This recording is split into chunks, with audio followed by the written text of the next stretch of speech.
I spent 32 years as a structural engineer, and the one thing that job taught me, the thing that saved my life more than once on a job site, is that the most dangerous failures are never the ones you can see coming. A crack in a wall you can fix, a soft spot in the concrete you can reinforce.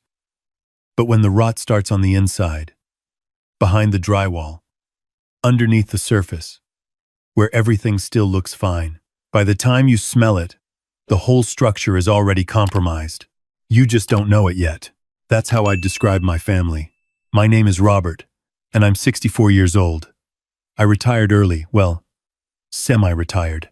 I still consult twice a month for a firm in Charlotte, mostly because I'd go insane sitting in my house in Asheville watching cable news all day. I built that house myself. Not with my own hands, though I did frame a few walls when the crew let me. I designed it. Every room, every load-bearing decision, every sightline from the back porch to the Blue Ridge Mountains. It's a good house. Solid. The kind that will outlast everyone who ever lived in it. My wife Carol passed 7 years ago. Pancreatic cancer, 3 months from diagnosis to the end. I won't spend much time on that because I still can't talk about it without my voice doing something I don't like. What I'll say is that Carol was the reason my son Marcus turned out as decent as he appeared to be on the surface. She raised him right. She poured everything into that boy. And when she was gone, I continued what she started, or I thought I did. Marcus is 38 now. He married his wife Diane 11 years ago. She's 41. A real estate agent. The kind who drives a leased Mercedes she can't quite afford, and talks about investment opportunities at every single family dinner. She's never once asked me about my work or my life. Not once in 11 years. But she knows my retirement accounts down to the last decimal point. I found that out gradually, the way you find out most things that matter slowly, and then all at once. They have 2 kids, my grandchildren, Sophie and Caleb, who are 9 and 11. Those kids are the reason I kept my mouth shut for years longer than I should have. Every time I saw the way Diane talked to Marcus, dismissive, contemptuous, like he was slightly less intelligent than the average golden retriever, I thought about Sophie's laugh and Caleb's baseball games, and I swallowed it. Marcus works in logistics. He's smart enough. But somewhere around year 3 of his marriage, he stopped being ambitious and started being comfortable. Diane's income fluctuated. Mine didn't. So I became the solution to every cash flow problem they had. A leaky roof? I wrote the check. A down payment shortfall when they upgraded to a bigger house? I wired the money. Private school for the kids because the public school wasn't the right environment? Monthly. Like a subscription. I told myself it was normal. That's what parents do. Carol would have done the same. Probably. The number I've never told anyone except my accountant and my old college friend Dennis is this. In the last 7 years, since Carol died, and I became the only financial backstop in this family, I had transferred or paid directly a total of $340,000 to or on behalf of Marcus and Diane. That's not counting the $80,000 college fund I set aside for Sophie and Caleb that Diane tried to access twice, unsuccessfully, because I had the foresight to make myself the sole trustee. I'm not telling you this to paint myself as a victim. I made those choices. I signed those checks. But I want you to understand the texture of what I was living inside, because what happened last October makes no sense without it. It was a Thursday. I remember because I'd just gotten off a call with the Charlotte firm about a bridge inspection report, and I was thinking about driving down the following week. I was in my kitchen, standing at the counter, reading something on my laptop. Nothing dramatic. Just a regular afternoon in October with the leaves doing what they do in the mountains, setting the whole hillside on fire with color. And then my left arm went strange. Not painful, not at first. Strange is the only word. Like someone had wrapped it loosely in something heavy. Then the pressure moved, up across my chest and into my jaw. And I knew. I'd had a colleague drop dead from a heart attack at 61, and I'd read enough about the warning signs afterward that I recognized what was happening in my own body before my brain fully caught up with it. I got to my phone. I called 911. I unlocked my front door. I sat down on the kitchen floor because my legs were making a decision I hadn't authorized. And I waited. The paramedics were there in 11 minutes. I know because I watched the clock on the microwave the whole time. And it was the longest 11 minutes of my life. They told me later it was a myocardial infarction, a significant one, which is doctor language for you came very close to not having any more problems ever again. I had emergency surgery that night, a stent. I woke up in the ICU at Mission Hospital in Asheville at 2 in the morning, alone except for a night shift nurse named Patricia, who had a kind face and who told me, when I asked, that my son had been notified. He said he'd come in the morning, Patricia said, and something in the careful way she said it told me everything I needed to know about the expression that had been on her face when she'd had that conversation.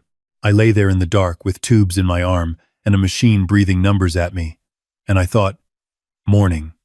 My father had a heart attack when I was 26. I drove 4 hours through a snowstorm at 3 in the morning to get to him. I didn't stop to think about it. I just drove. Marcus arrived at 10:15 the next morning. Alone. Diane, he explained, had to get the kids to school, and then she had 3 showings she couldn't reschedule. I looked at my son across the hospital bed, this man I had bankrolled for a decade, whose roof I had fixed, and whose house I had helped purchase, and I tried to find the boy Carol had raised. He was in there somewhere. But he was deep. He was very deep. Are you okay? He asked. Apparently I'll live, I said. Good. That's good, Dad. He sat in the chair by the window and checked his phone. He stayed for 40 minutes. He said he'd check in later. He left. Dennis came that afternoon. Dennis Kowalski, who I've known since 1983, who was best man at my wedding, who lives in Greenville, and drove up without me asking, because he saw my name pop up on his phone twice without a voicemail, and knew something was wrong. Dennis sat with me for 4 hours. He brought bad coffee and worse magazines, and he didn't check his phone once. Where's Marcus? He asked at one point.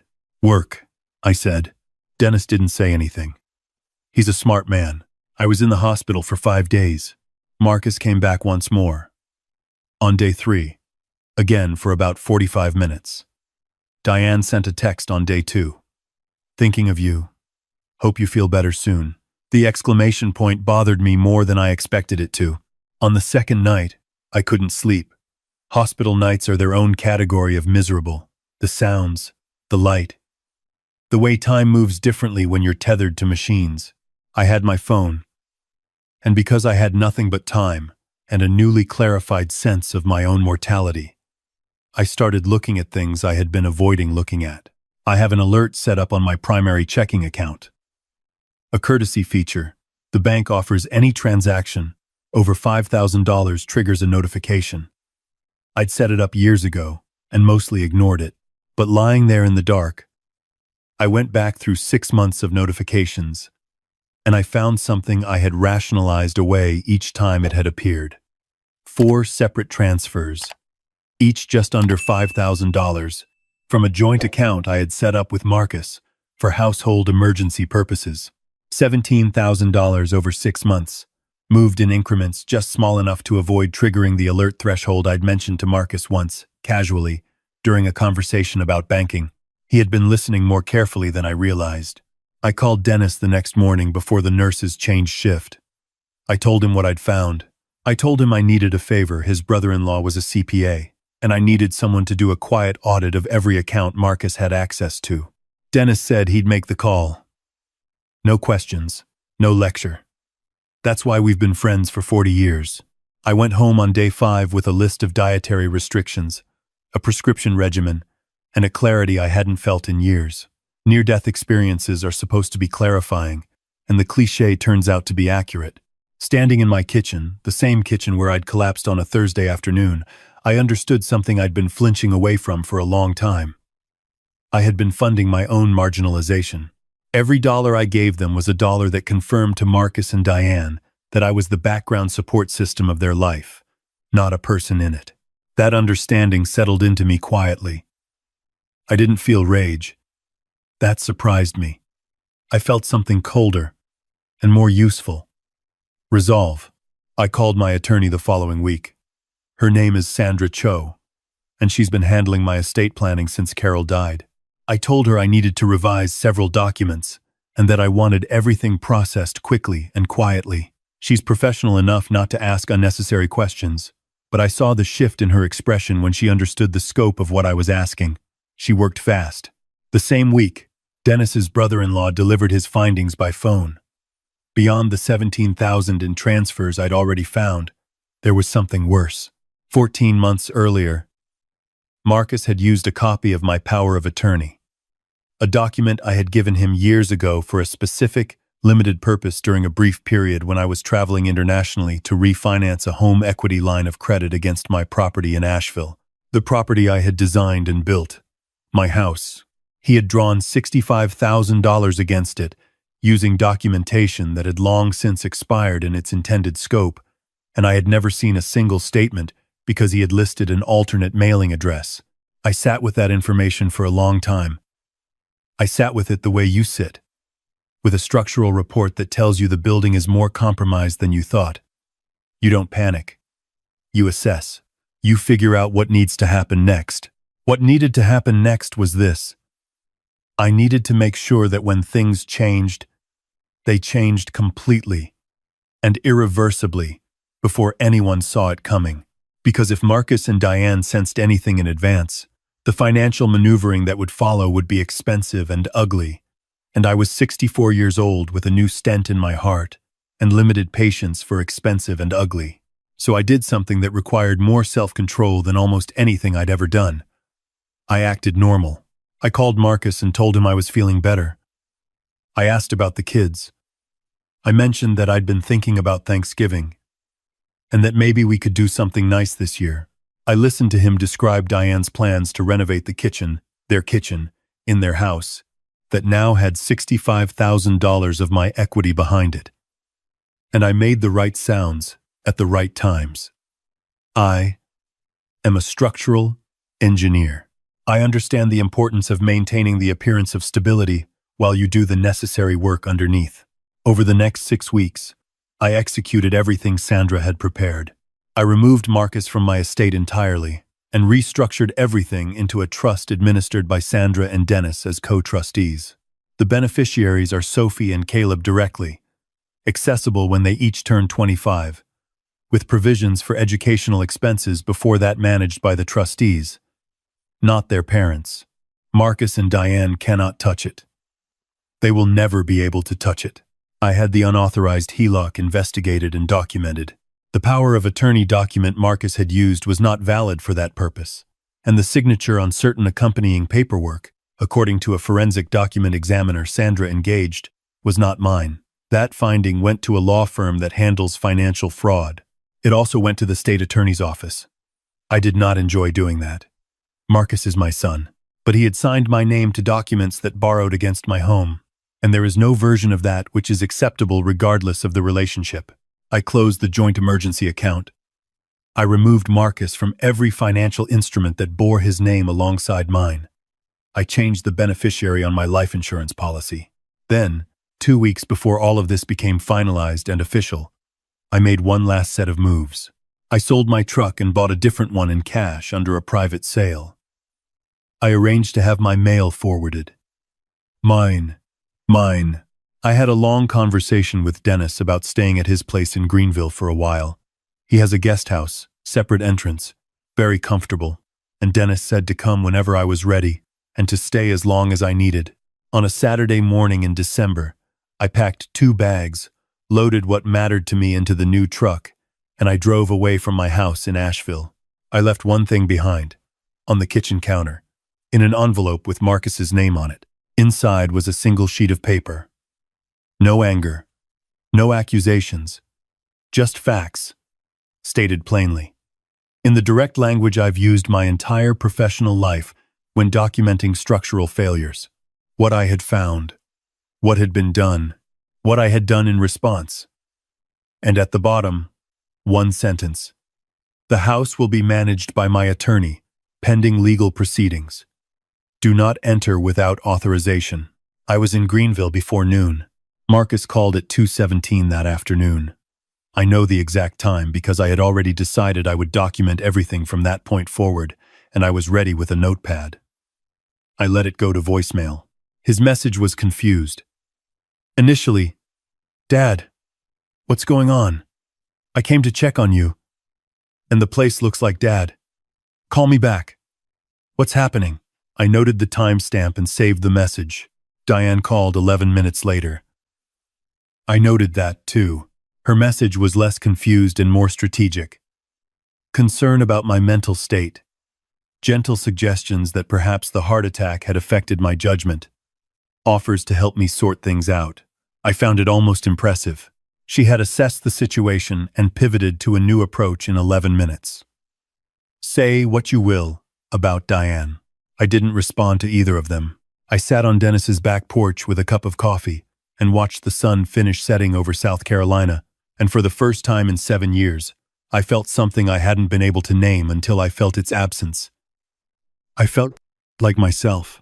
The legal proceedings moved faster than I expected, partly because the documentation was clean, and partly because Marcus, when confronted by Sandra and the other attorneys, did not handle it well. There were no dramatic courtroom scenes. That's television, not reality.